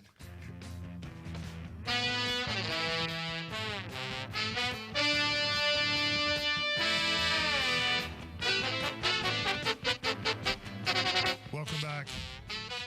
724 here at the iHeart Media Empire. Phone lines are open, 1-800-969-9352. Putting a shout out to Relentless Perpetual Edge Knives. Again, the world's first self-sharpening knife. Sharpens as it cuts. Ultra hard carbide, never rust titanium blade, and true grit glass reinforced ABS handle on a knife that is perfectly balanced. Several people that clean a lot of fish, I put that knife in their hand. Dylan was one of those people, said right away, the balance in that knife is incredible. So they're doing great things. It's a local company, which I really, really like. And they're veteran-owned. George Lambert is going to be our guest tomorrow morning on the T. Mahoney Company Real Animals radio show over on DAE from 7 to 9 a.m. He's going to join Big Med Marshall and I, so we're going to be able to kind of dive into this technology. It's very, very cool stuff. You can read more about it at relentlessknivesusa.com. It's super cool stuff. So he was in the Marines for like more than 25 years. yeah, he's a. I don't God think bless him. I don't think you want to reach across the table and just grab a hold of him for something to do. That's my guess. Yeah. I mean, I'm the guy in the room that's smart like that. Like, let's not just reach over there and grab that guy. That's Crazy. going to be a bad plan. So want to put a shout out to Ace Heating and Cooling as well. For over 20 years, they've been a name you can trust in and around Hillsborough County. Chris Myers and his guys service all brands, do residential, commercial repairs, maintenance, and full replacements. Great group of people over there. Give them a call today at 813-657-8818 or find them online at brandonac.net. Ace Heating and Cooling. We are beyond blessed to have just some great partners here that make it possible for us to do this each and every week. So if you're in the need for some heating and cooling work in and around Hillsborough County, then give Chris and his team a call over there. Super good people. Yes, sir. And Fishy Cat. Yeah, and got two boats. Yeah, Fishy Two different boats. Yeah. And speaking of fishy, it's been crazy lately, man. It's a really good time to get out there. It's the time of the year. Everything in transition. Things are moving. The water temp's getting right. You asked Mike earlier when is his favorite months to get down there and go fishing in the Keys. I feel like this is the time of year for me. This is my favorite time of year. People ask my favorite times to be in the Keys or to be here. To be fishing in general around the water. Yeah. It's crazy. Yeah, and there's not a lot of people out there. It's just so much room. It's a great time to get out there on the water. October and early November is my favorite time too, and we've got mackerel. We've got the most bait fish I've seen in a long time. We got good water quality, lots of little snook, lots of little redfish, or some little redfish, lots of little trout. I mean, everything is trying to bounce back and look much better.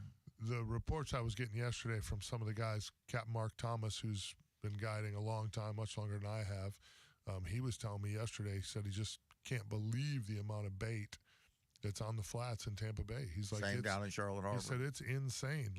He's like, I haven't seen it this good in years. So, and I imagine, and again, there's obviously a lot of people smarter, about these topics than I am, but I got to believe that that's a good start when you're starting to see these really healthy bait populations get back up on the flats where a lot of that bad water was stuck in the mud, if you will. It's good to see.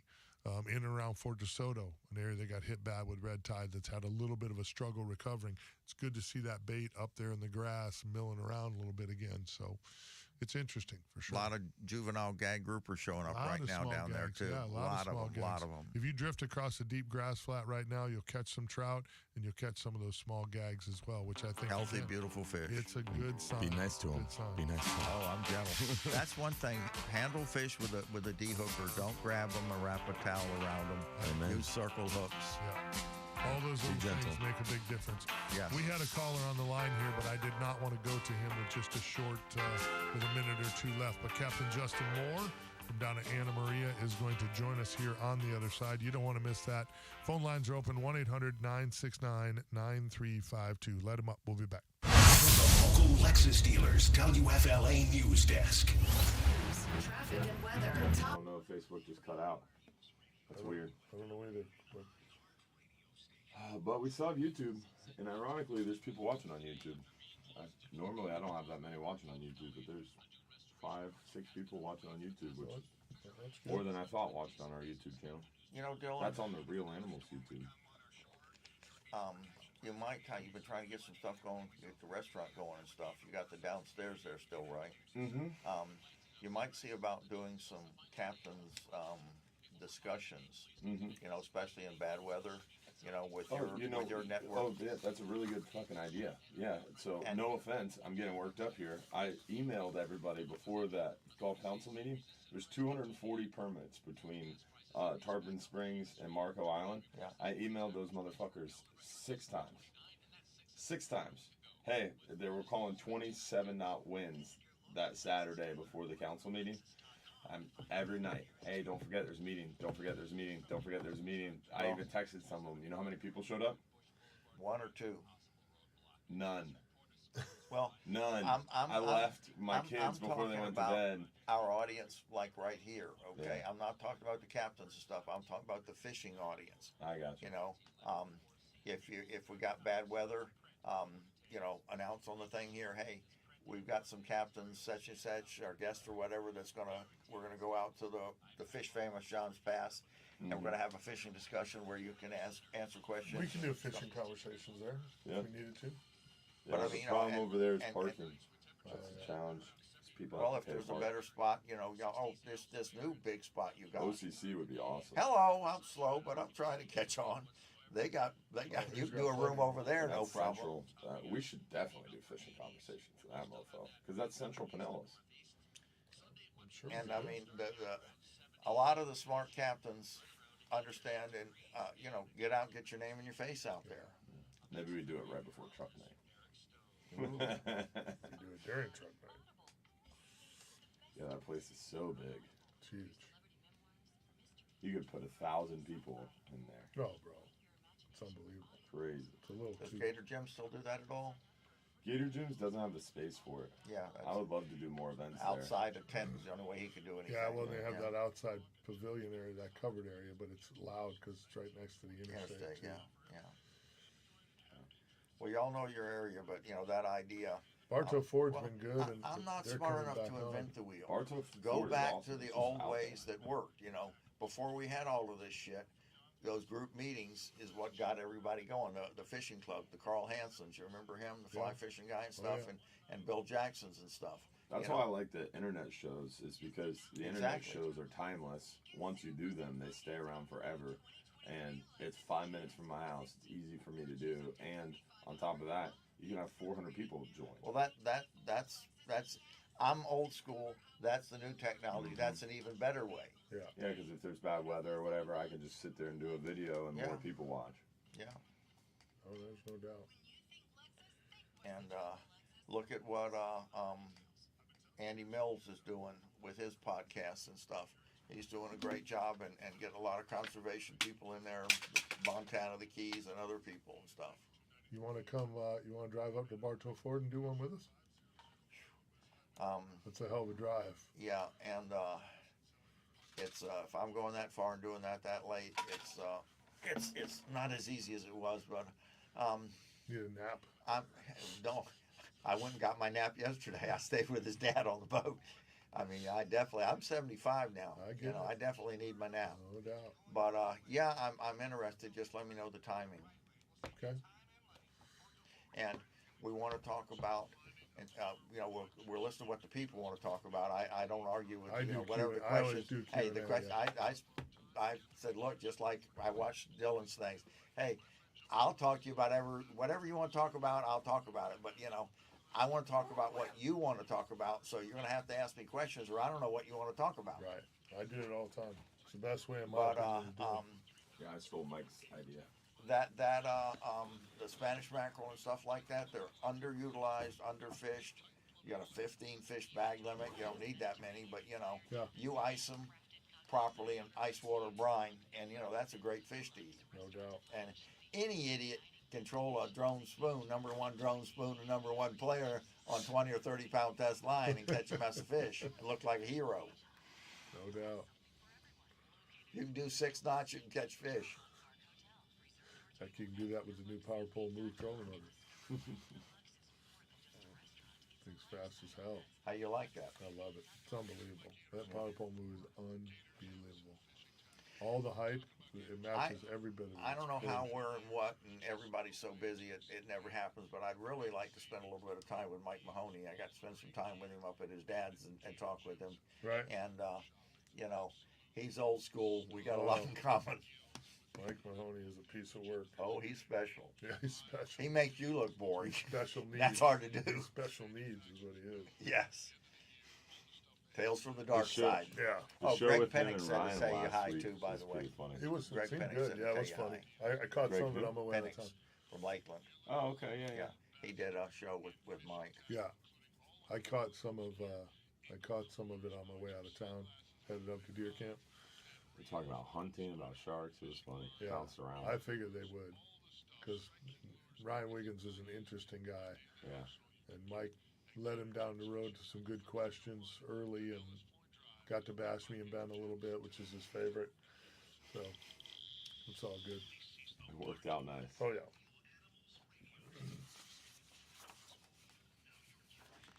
And there's nobody, in my opinion, better left than Billy Miller and Justin Moore. Welcome back. Our last big segment of the morning here. Putting a shout out to our good friends at OCC Roadhouse Restaurant and Museum. Stop in and check out this incredible 25,000 square foot restaurant, bar, and event space. Incredible food with great theme nights going on every night of the week. Cornhole tournaments, ladies' night, truck night, concerts on the weekends. They have 72 TVs featuring the Sunday NFL ticket, all games, all weekend long. Stop in during the week or anytime and enjoy an ice-cold Real Animals Coppertail Catch Lager. get a raffle ticket, and you can win a Bull Bay rod. Drawings are every Sunday for that Bull Bay rod between 3 and 4 p.m. You got to be present to win, but you won't be disappointed. The food's fantastic. The games are on. Stop by OCC Roadhouse Restaurant and Museum for an incredible, incredible family experience. The real animals catch was flowing last night. Was it? Friday, yeah, man. That's good. Yeah, a lot of people walking around with those cans. We're pretty blessed. The old Coppertail Real Animals Lager is doing well. So People like it. I heard the last I heard was the Publix people. They had a meeting with them, and the lady from Publix really likes it, and they're going to start. Hopefully, we haven't got final word, but she wanted it from Tampa all the way down to Naples and all the Publixes. So That's awesome. that would be pretty cool. Yeah, we'll see what happens. Let's check in here, as promised, with one of my favorite guys on the water here down around Anna Maria. An absolute beast of a charter captain, one of the best in the business. Captain Justin Moore joins us here this morning. Justin, how are you, my friend?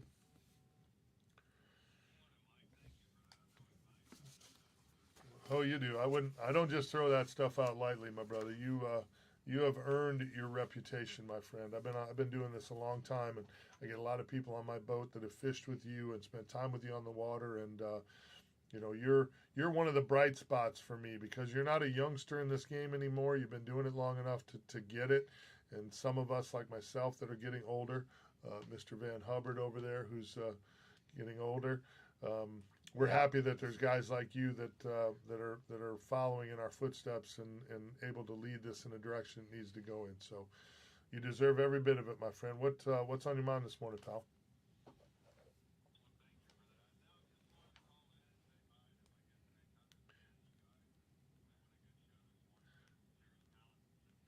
There's no doubt about it. One of the best to do it here on the west coast of Florida. I remember years ago in some of my early trips down to Boca Grande, kind of figuring out the west coast of Florida and trotting by the red Dorado of the Mans over there going, that's Van Hubbard. That's like legendary stuff. So to have him sitting in here in studio and chatting with us is pretty cool. Pretty special morning for me. Well, I got to bring up something here, and excuse me just a second, Justin. I got to bring up something here. I think I told your dad about it, but I don't know if I got a chance to tell you about it yet or not. But our old buddy Bobby Buswell got accepted to the IG.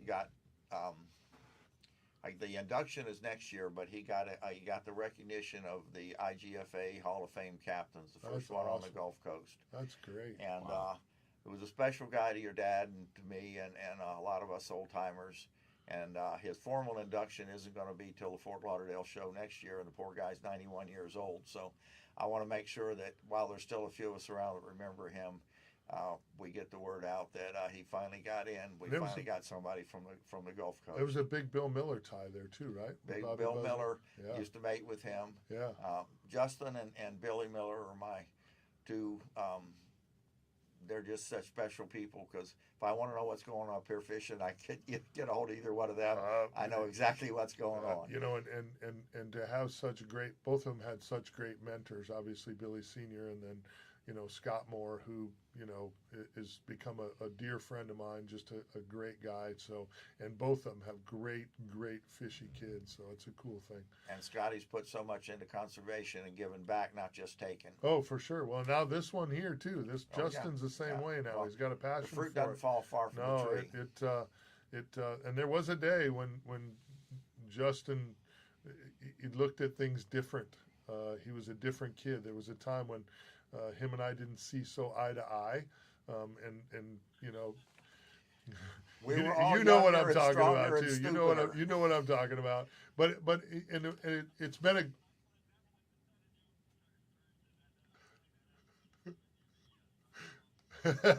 but I'm so impressed with him now.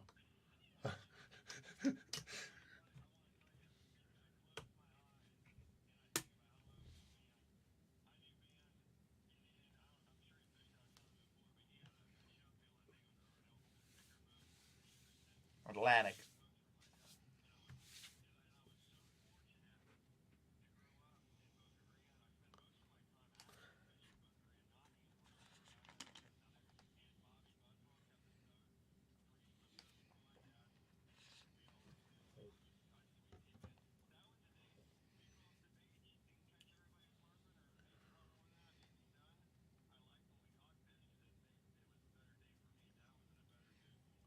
I'm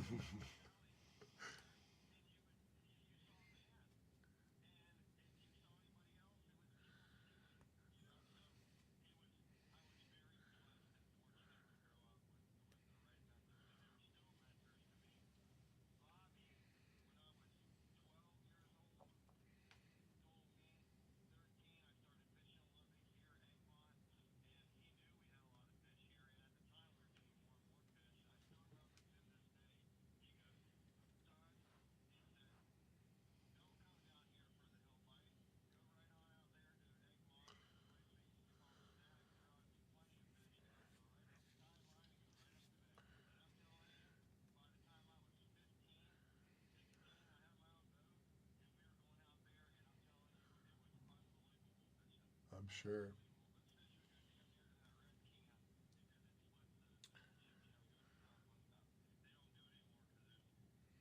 Boat traffic. Jack Watkins, yeah. There he goes. Attaboy.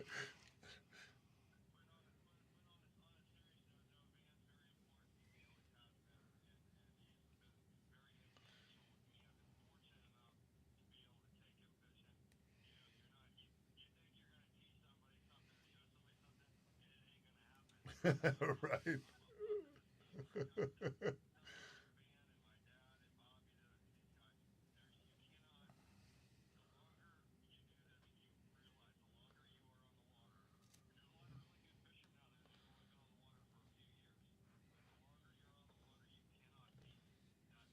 I agree.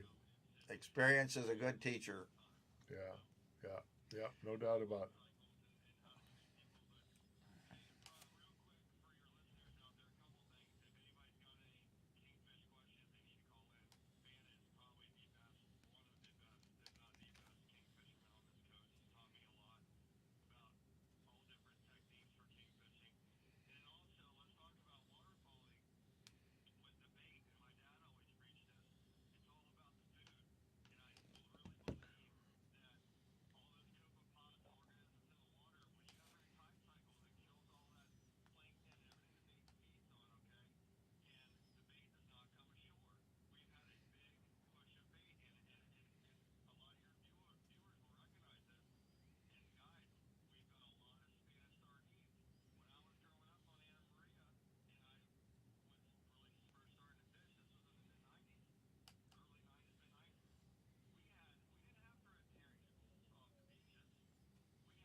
Bananas. Bananas, we called them.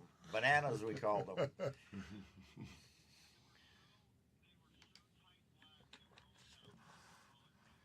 Yep. Yep.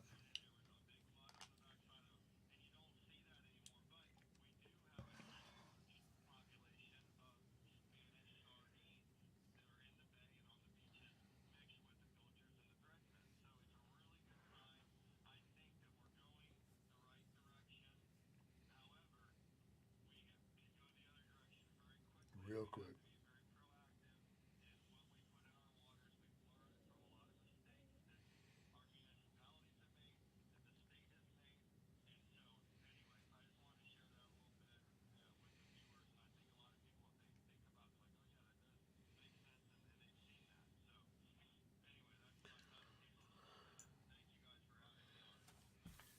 Justin, I always get excited to see your name on the call screen there, so we appreciate your time, brother. We know how busy you are. Thank you, and stay in touch with us, all right?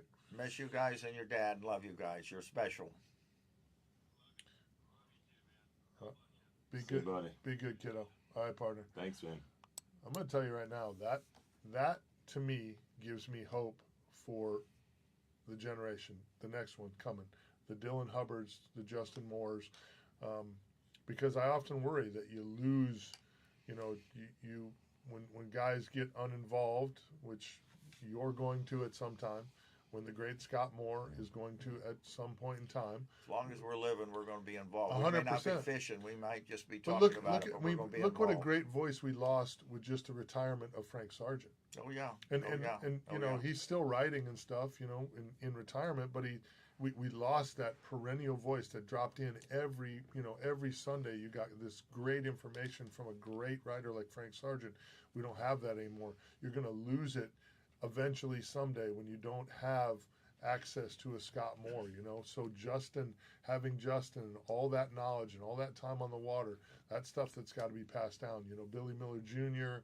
I mean, there's just a lot of really great, talented fishermen out there that are in that age group of the 30-something. That second generation with a whole lot of knowledge. Yeah, it's really and they got the it gives experience me behind hope. them. Yeah, it gives me hope for the future of our fishery. There's no doubt. So, interesting stuff. There are positive things in this world. Oh yeah, there are. And if you concentrate on them, life's a lot happier. I'm always positive. I'm positively sure that there's too many jackwagons.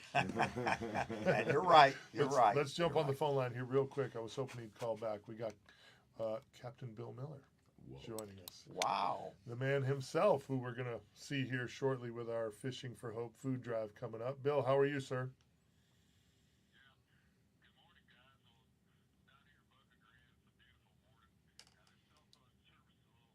It's okay.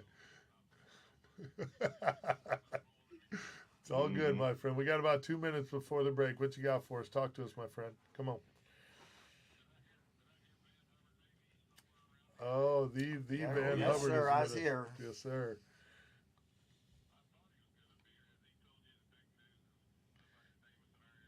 He did actually. He was. Yeah, we just broke that news. That's very cool. Yeah.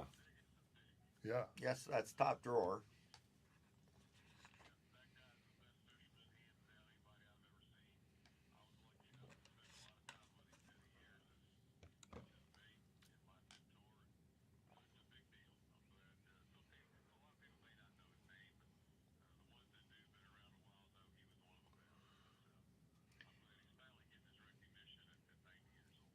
And from tarpon to pompano to marlin fishing, he did it all and did it successfully and competitively and kicked butt and was a first class, hard ass but first class, excellent fisherman. It's hard for me to fathom. It's really hard for me to fathom that he's going to be the first Gulf Coast angler that makes it in. Captain.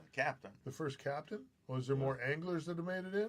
I don't know about anglers. This is a Captain's Hall of Fame. I don't. He's the only one. Yes, from the Gulf Coast.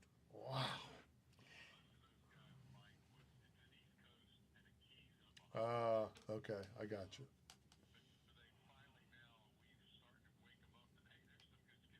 Oh yeah. I'm glad it's him too.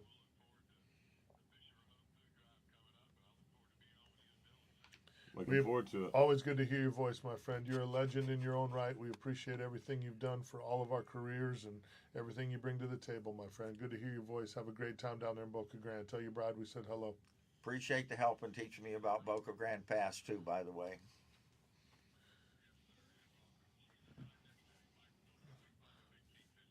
Well, good luck.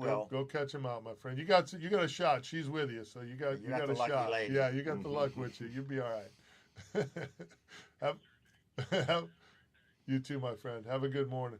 That's awesome. Him and his better half still out there fishing together. Yeah, Captain Bill Miller's a special cat too, and a lot of the listeners that have been listening to me for a long time know what that guy means to me in my career as well. So good stuff here this morning. We got one more segment wrapping this thing up. This show absolutely flew by, went way too fast. This is one of those mornings I wish we had that third hour, but unfortunately, yeah, we're wrapping things up on the other side. We'll be back 970 WFLA.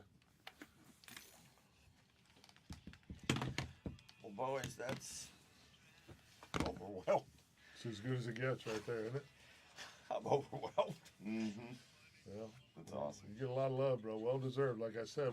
I know I've heard it, but it's still, it's just, it's still overwhelming.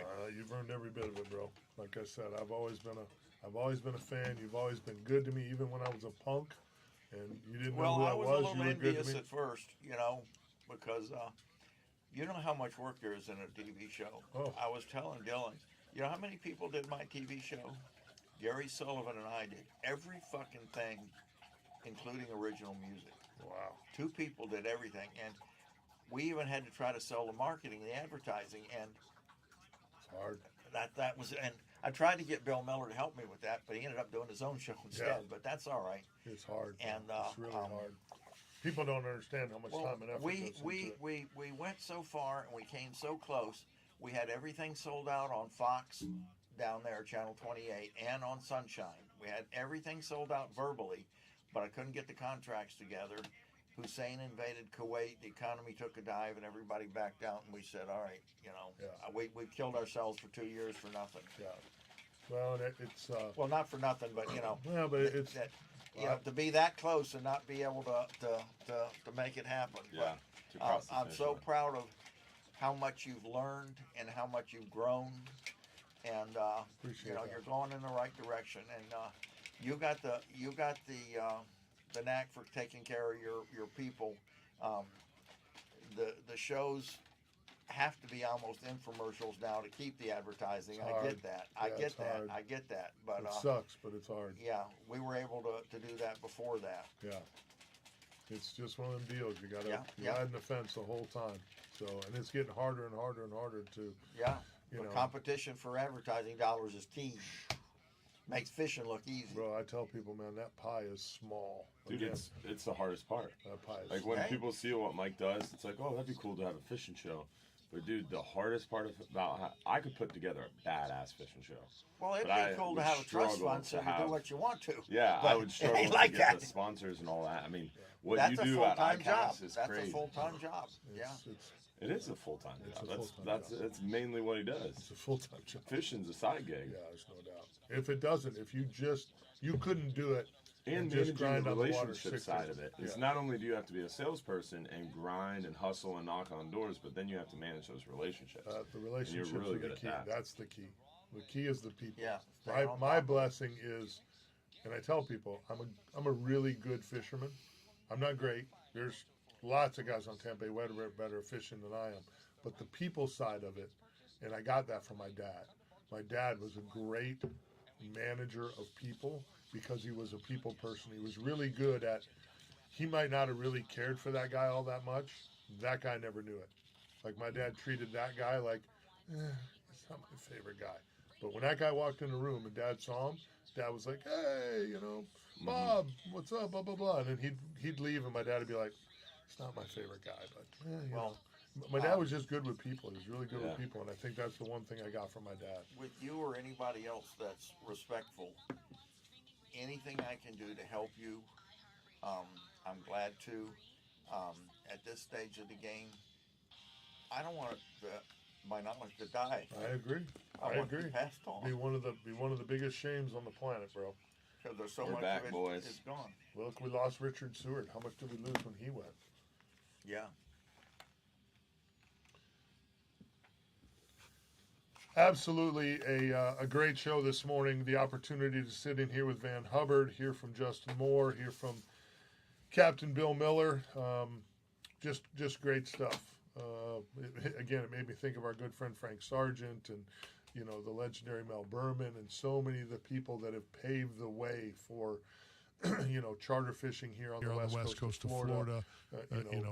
Being able to have radio shows on the west coast of Florida that have been here for, this one's been here a long time, and even the Sunday show now is pushing 21 years. So, and it's all because of the work and time that some of the greats have put into this. You know what I mean? There's so many people that we owe.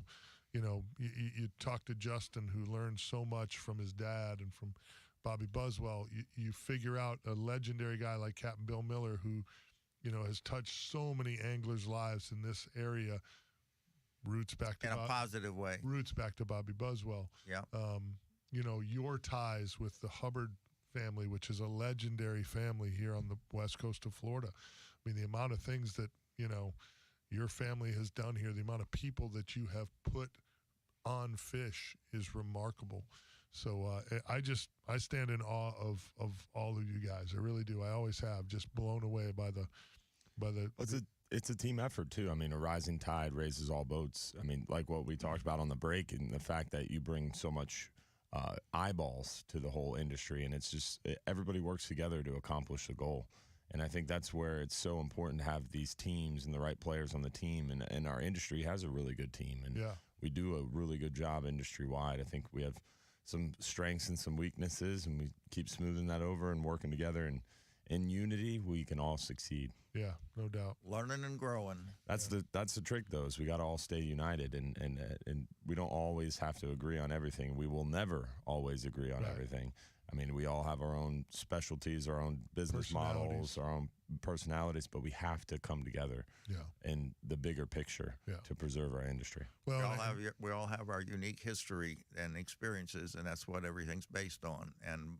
But learning and growing and educating yourself, that's how we all get better. When you touched on something, and we're gonna be out of here shortly, but you touched on something, Van, real quick, and I want to make sure you know this. You mentioned, the amount of time that you have on the west coast of Florida, the amount of knowledge that is in your head, and you wanting to share some of that. Please keep calling the show. I absolutely love seeing your name come up on there. When you first started calling the show, I was blown away. Again, you are someone who I've always looked up to on the west coast of Florida.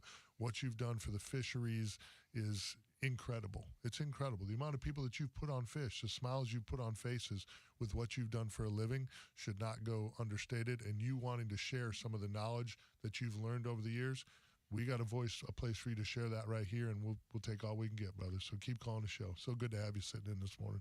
I appreciate you.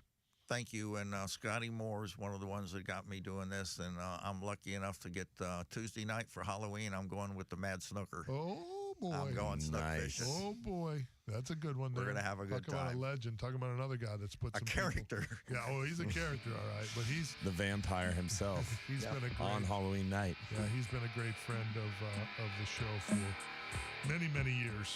He helped me get this show when Capt passed away. He was small world, isn't it? Yeah, it's crazy. So super good stuff. Remember, all you got to do is text the word happy, HAPPY, to 20129, and you can win $15,000 in windows from Reese. So don't forget to do that. Get out there and capitalize on that full moon. Good bite right ahead of that incoming low pressure, especially like Tuesday, should be real, real good. So get out there and go fishing. Don't forget, if you're too busy to go fishing, you're just too darn busy. Tight lines, everybody. We appreciate you more than you know. Van Hubbard, so much fun having you in here. Thank you, sir. Derek DeBose, great job on the other side as always. Again, make sure you tune in tomorrow. We got Relentless Knives, George Lambert joining us on the Team Mahoney Company Real Animals Radio Show. Going to be a good one, 7 to 9 a.m., 95.3 WDA and AM 620. Don't miss it. Tight lines, everybody. Have a great weekend. We appreciate you more than you know. We're out. Thank you. The preceding program was paid for by Real Animals Fishing. Broadcasting live from the Farah and Farah Accident Attorney Studios. WFLA Tampa, WXTV HD2 Clearwater. Listen on the free iHeartRadio app for all your music, sports, talk, and podcasts. Free.